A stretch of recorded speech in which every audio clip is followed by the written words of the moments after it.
आज की इस वीडियो के अंतर्गत हमने क्या है कि बाल विकास है, उसके सिद्धांत व उसके प्रवर्तक हैं, उनके बारे में चर्चा करेंगे। पहला है सामाजिक सांवेगिक पारिस्थितिकी परक सिद्धांत। ये किसने दिया था? यूरी बॉन फैन ब्रेनर के द्वारा दिया गया। फिर दूसरा है मनोविश्लेषणात्मक सिद्धांत। ये किसने दिया? सिगमंड फ्राइड ने दिया। फिर अगला है मनोलैंगिक विकास का सिद्धांत। ये भी है सिगमंड फ्राइड ने दिया था। मनोसामाजिक विकास का सिद्धांत एरिक्सन। संज्ञानात्मक विकास का सिद्धांत है जीन पियाजे ने दिया। सामाजिक सांस्कृतिक विकास का सिद्धांत लेव वाइगोस्की ने दिया। फिर नैतिक विकास का सिद्धांत जीन पियाजे, लॉरेंस कोहलबर्ग, पेक एवं हेविंग हर्स्ट ने दिया था।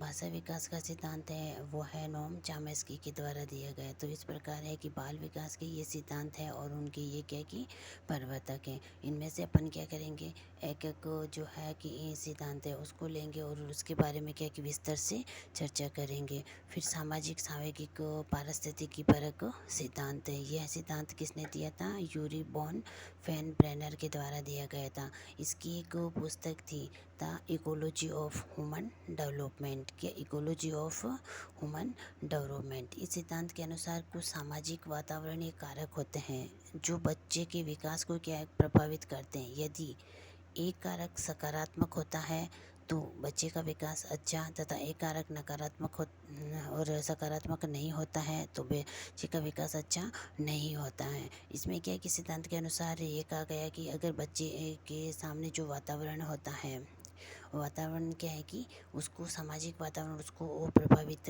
करता है। अगर सामाजिक वातावरण उसके लिए सकारात्मक होता है तो उस पर क्या है कि बच्चे का अच्छा विकास होता है, और सकारात्मक प्रभाव नहीं होता है तो बच्चे का विकास पर अच्छा प्रभाव नहीं पड़ता है। यूरी बॉन फैन ब्रेनर ने अपने सिद्धांत में बालक के विकास हेतु क्या है कि 5 मंडल बताए। उसने कितने मंडल बताए? 5 मंडल बताए। पहला है लघु मंडल, जिसे माइक्रो सिस्टम। ये बालक के विकास को क्या है कि प्रभावित करने वाला पहला मंडल है। कौन सा मंडल? लघु मंडल है, जो बालक के विकास को प्रभावित करने वाला पहला मंडल है, जो बालक के विकास को प्रत्यक्ष रूप से प्रभावित करता है। क्या है कि ये बालक जो बालक का विकास है उसको प्रत्यक्ष रूप से प्रभावित करता है। जैसे ये है बालक चाइल्ड, जिसे माता पिता उसको प्रभावित करते हैं, दादा दादी उससे प्रभावित करते हैं, पड़ोस, रिश्तेदार, मित्र, ये और विद्यालय, ये सारा सर्कल है जो क्या है कि बालक को क्या है कि प्रत्यक्ष रूप से प्रभावित करते हैं। फिर दूसरा है मध्य मंडल। ये बालक के विकास को प्रभावित करने वाला दूसरा मंडल है।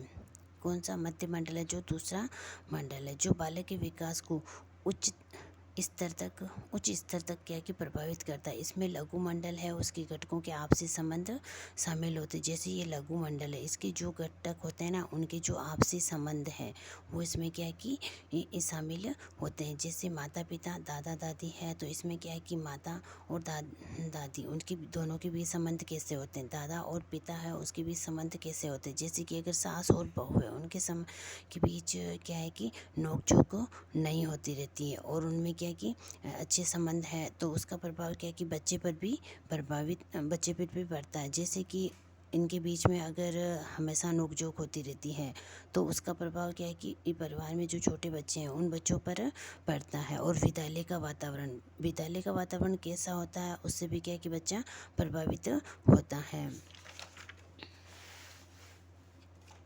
अगला है बाह्य मंडल।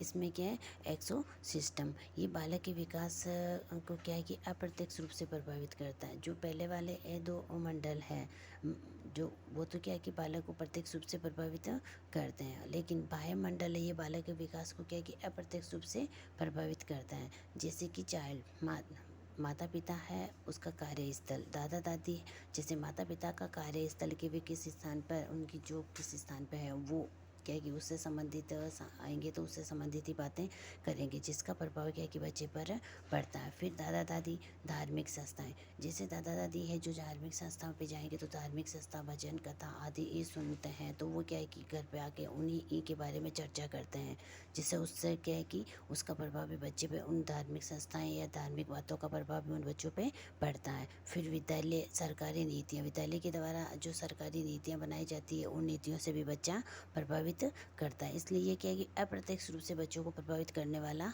मंडल होता है। फिर है वृहद मंडल। सामाजिक सांस्कृतिक मूल्य, रीति रिवाज, परंपराएं बालक के विकास को प्रभावित करते हैं। वृहद मंडल है जो क्या है कि इसमें क्या है कि सामाजिक सांस्कृतिक मूल्य होते हैं, उनके रीति रिवाज होते हैं, परंपराएं हैं, बालक के विकास को क्या है कि प्रभावित करते हैं। फिर पांचवा है घटक घटना मंडल। घटक है या घटना मंडल है, ये सामाजिक सांस्कृतिक सामाजिक पारिस्थितिक का अंतिम वह उच्च मंडल है। इसमें क्या है कि उच्च क्रम की घटनाएं शामिल होती, जैसे माता पिता के बीच क्या है कि तलाक होना, आर्थिक आघात होना, मृत्यु, लंबे समय के बाद घर को क्या है कि बदलना। तो इस प्रकार ये जो सामाजिक सांस्कृतिक सामाजिक सिद्धांत है जो बोनफेन ब्रॉनर ने दिया था, उसने क्या है कि इसमें 5 घटक बताए थे। उन 5 घटक के माध्यम से क्या है कि बालक प्रभावित होता है। उसने बोनफेन ब्रॉनर ने कहा कि सामाजिक सांस्कृतिक सामाजिक परिस्थिति के अंतर्गत बच्चा क्या है कि जिस प्रकार